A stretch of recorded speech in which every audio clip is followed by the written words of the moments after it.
Bonjour et bienvenue à nouveau chez Crochet de Monde. Je vous retrouve aujourd'hui pour réaliser cette jolie petite chaussette de Noël. D'ailleurs, j'en ai déjà une sur ma chaîne si vous voulez, un peu plus classique. Mais celle-ci est à partir d'un hexagone en granit, donc vraiment très simple à réaliser. Même pour les débutantes, vous verrez. Donc dans ce tutoriel, on va faire une ensemble, donc celle-ci la jaune. Il y a une petite attache pour l'attacher au sapin par exemple ou ailleurs dans la maison pour les décorations de Noël. J'ai utilisé pour la rouge un crochet 3 mm et pour la jaune un crochet 4 mm, c'est pour ça que la taille varie. Donc voilà, vous pouvez faire plus ou moins grand. J'ai utilisé des fils 100% laine, mais bien entendu, vous pouvez les faire en coton. Vous aurez besoin d'une pelote de deux couleurs différentes. Donc là, c'est jaune et blanc en laine ou en coton. Un crochet 4 mm pour ma part.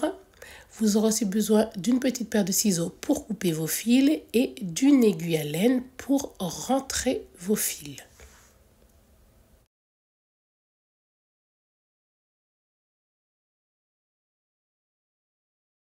Au début du granit, je vais faire un nœud coulant.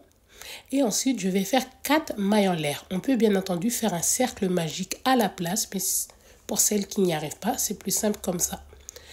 Et donc, je vais aller dans ma première maille en l'air ici, faire une maille coulée. Ça va me former un petit cercle à l'intérieur duquel je vais travailler.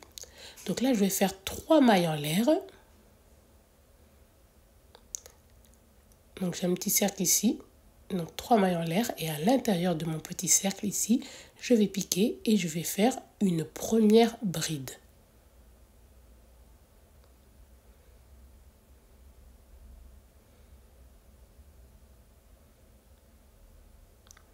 Ensuite, une deuxième bride. Les 3 premières mailles en l'air, comptez pour ma première bride. Donc là, ça me fait un petit groupe de 3 brides.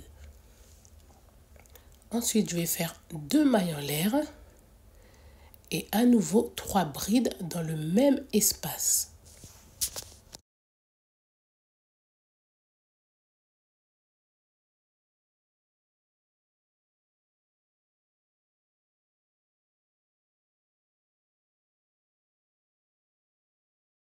Ensuite, je vais faire 2 mailles en l'air et un groupe de 3 brides. C'est ce que je vais répéter. Au total, dans cet espace, je vais faire 6 groupes de 3 brides. Donc un carré granit, normalement, on a 4 groupes, mais là, c'est un hexagone. Il nous en faut 6.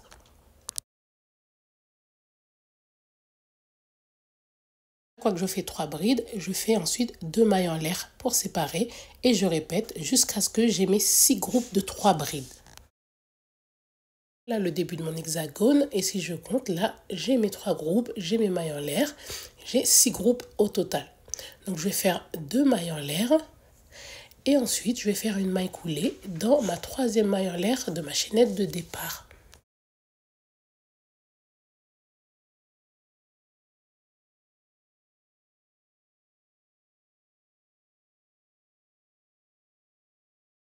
Donc, vous devez obtenir une forme hexagonale comme celle-ci. On va continuer avec 3 mailles en l'air. Et dans le même espace, c'est-à-dire entre deux groupes de 3 brides, là, l'espace au milieu, je vais venir faire ici 2 brides, puisque les 3 mailles en l'air comptent pour ma première bride.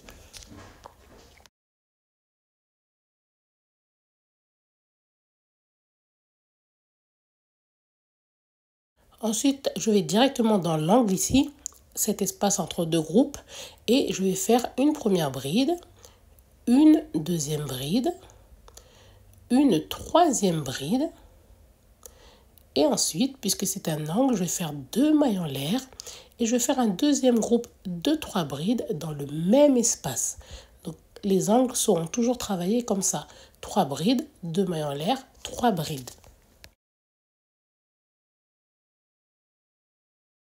On a terminé ce premier angle et ce rang-là, en fait, on va faire que des angles puisque vous voyez que là, au suivant, là, c'est un autre angle. Donc je vais faire mes 3 brides. Ensuite, je vais faire 2 mailles en l'air et à nouveau 3 brides dans ce même espace.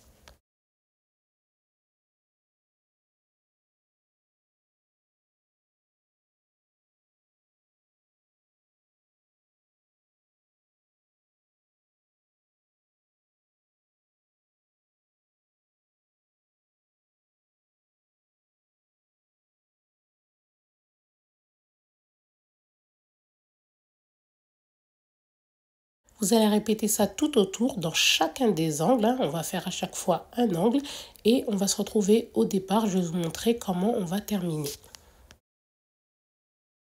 Au début, on a fait 3 mailles en l'air et ensuite 2 brides. Et donc là, on va compléter cet angle. Donc dans ce même espace, on va faire 3 brides. Donc 1, 2 et 3. Ensuite, on va faire 2 mailles en l'air et on va venir joindre dans la 3e maille en l'air. Donc n'oubliez pas les 2 mailles en l'air parce que là j'ai oublié de les faire. Donc on fait d'abord les 2 mailles en l'air et ensuite on joint. Donc 3 mailles en l'air et ensuite dans le même espace on fait donc 2 brides. Donc 2 brides dans le même espace entre 2 groupes.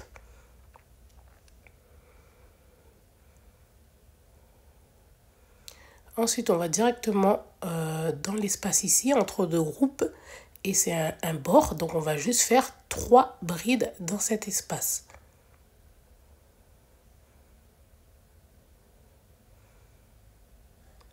Ensuite, je vais arriver à un angle. Et dans l'angle, je fais donc 3 brides, 2 mailles en l'air, 3 brides. Donc tous les bords, on fait juste un groupe de 3 brides. Et dans les angles, on fait des angles, 3 brides, 2 mailles en l'air, 3 brides. Donc mes 2 mailles en l'air et 3 brides à nouveau au même endroit.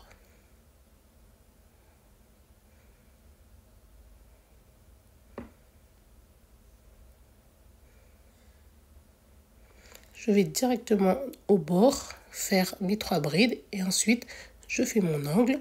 Je vais répéter ça tout le tour et je vais vous montrer comment on arrête à la fin. Après la chaînette de départ, on avait juste fait 2 brides. Donc là, on va compléter cet angle-là. Donc dans ce même espace du début, nous allons placer 3 brides.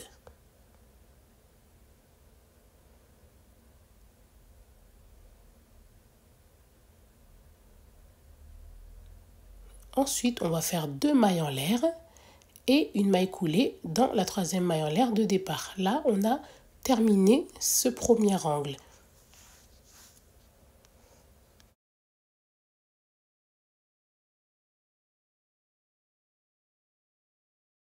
Donc à nouveau, je vais monter avec 3 mailles en l'air.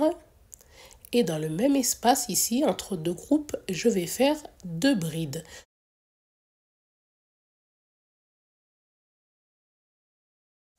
Je vais aller dans l'espace suivant, entre 2 groupes de 3 brides. Et là, je vais placer 3 brides.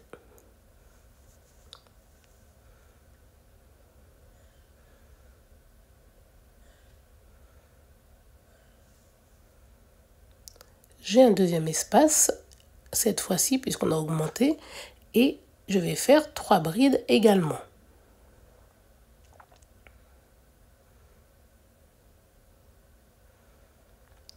J'arrive à un angle après avoir fait 2 groupes. Et dans cet angle, je vais faire un angle, donc 3 brides, 2 mailles en l'air, 3 brides.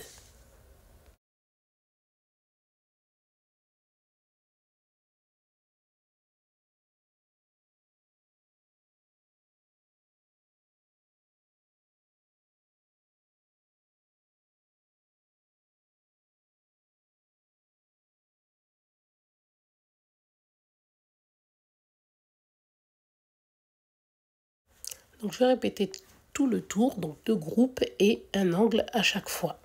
Donc les 2 groupes de 3 brides et ensuite l'angle et je répète jusqu'à arriver au départ pour terminer comme tout à l'heure. Donc je termine mon angle de départ en plaçant 3 brides là où j'avais commencé ici. Donc voilà, je fais mes 3 brides. Ensuite, on va faire 2 mailles en l'air. Donc les 2 mailles en l'air et on joint dans la 3e maille en l'air de la chaînette de départ.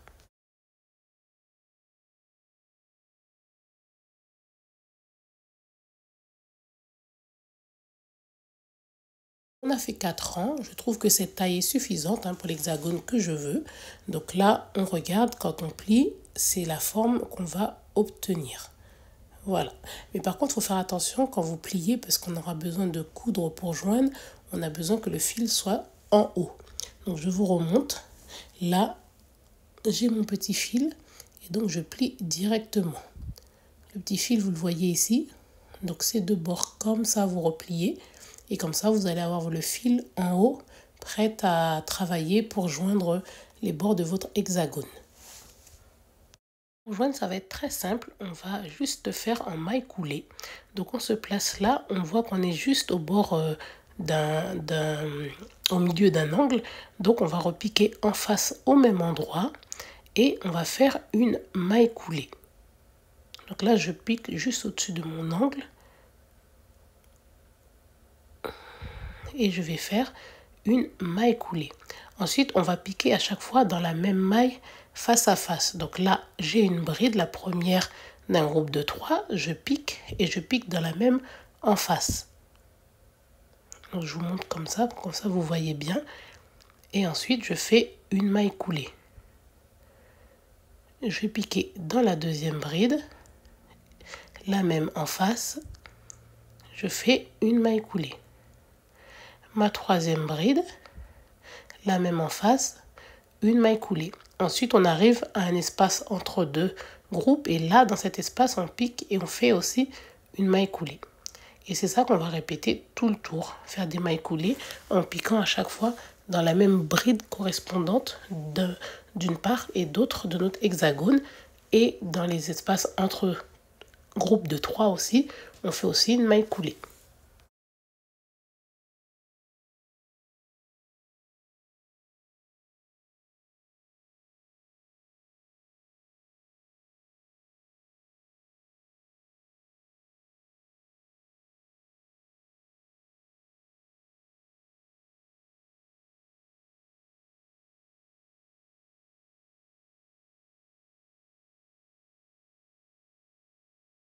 Donc je vais vous laisser poursuivre ainsi tout le tour jusqu'à remonter en haut et avoir complètement joint la petite chaussette.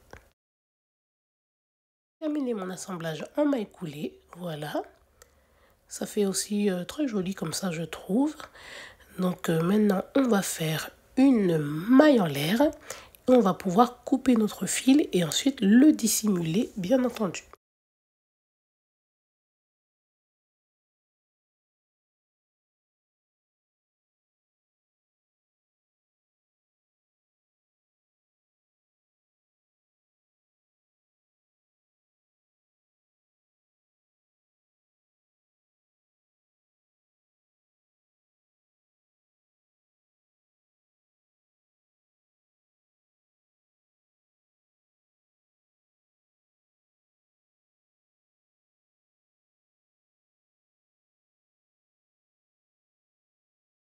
On va pouvoir, comme sur celle-ci, réaliser la petite bordure en point élastique.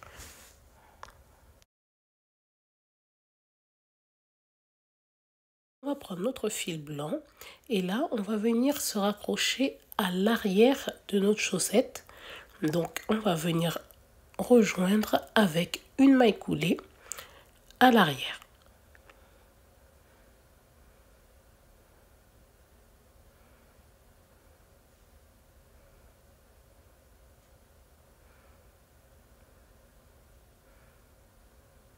Ensuite, on va faire deux mailles en l'air et on va faire une bride ici, dans l'espace qu'on a ici. Et après, on va travailler directement au-dessus des brides. Donc, une bride au-dessus de chaque bride. À chaque fois, on en a 3. Et dans les espaces entre deux groupes, on fera aussi une bride. J'en profite pour dissimuler mon petit bout de fil en même temps. Comme ça, il n'y aura pas besoin de le rentrer par la suite. Donc, on crochette par-dessus. Donc, une bride au-dessus des brides et une bride dans les espaces. On va faire ça tout le tour. Et on continue jusqu'à arriver là où on avait débuté.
là, on complète jusqu'au dernier espace ici. Il n'y a pas de nombre de brides exact, hein, on fait juste le tour.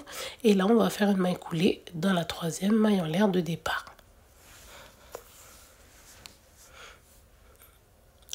Enfin, dans la deuxième maille en l'air, puisqu'on a plutôt fait 2 mailles en l'air au départ. Donc là, je vais faire 2 mailles en l'air. Et ensuite, je vais venir faire une bride, mais autour de la tige par l'avant. Donc, je vous montre. Là, j'ai fait autour de ma chaînette de 3 mailles en l'air que j'avais en dessous, de 2 mailles en l'air que j'avais en dessous. Donc là, autour de ça, je viens faire une bride. Ensuite, je vais piquer par l'arrière pour faire une bride autour de la tige, mais par l'arrière cette fois-ci. Donc, si vous n'avez jamais fait, il faut bien regarder le geste. Donc là, j'ai une bride que je réalise autour de la tige par l'arrière. Et ensuite, je vais faire autour de la tige, mais par l'avant. Donc, c'est ce que je vais répéter. Une fois par l'avant, une fois par l'arrière. Mais je fais toujours mes brides autour des tiges des brides du rang précédent.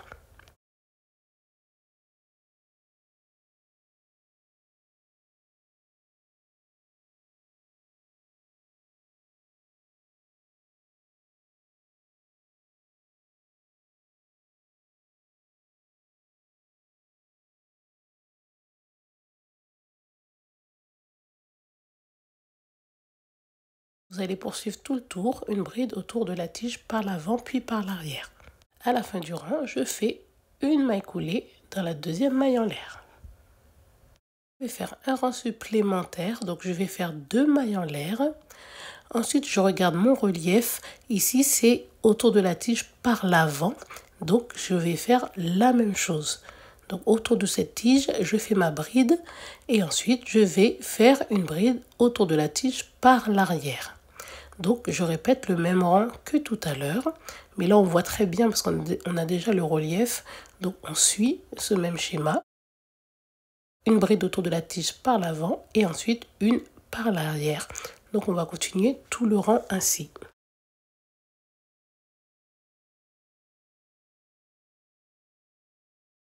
Terminer le rang, comme tout à l'heure, on va faire une maille coulée dans la deuxième maille en l'air.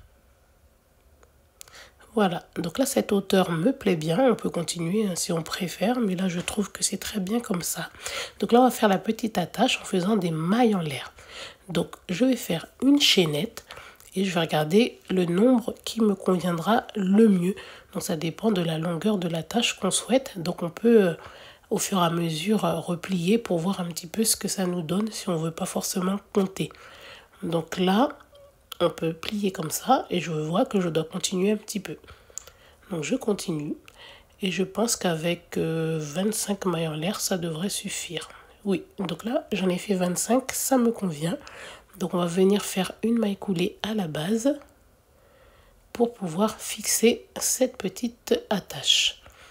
Ensuite, on va faire une maille en l'air, couper le fil et après, il ne manquera plus qu'à le dissimuler.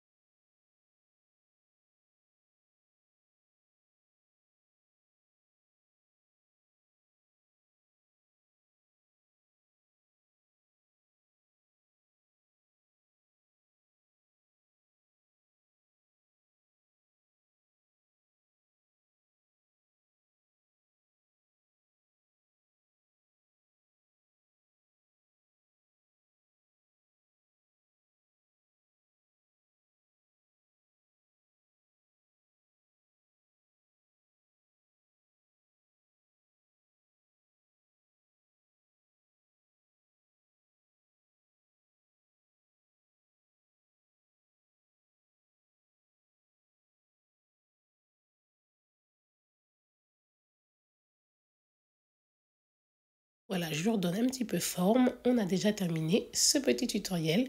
Donc vraiment, c'était un modèle express et j'espère bien qu'il vous a plu. Bien entendu, vous pouvez en réaliser tout plein pour décorer vos sapins et on peut aussi alterner les rangs de couleurs de l'hexagone pour faire une chaussette de plusieurs couleurs.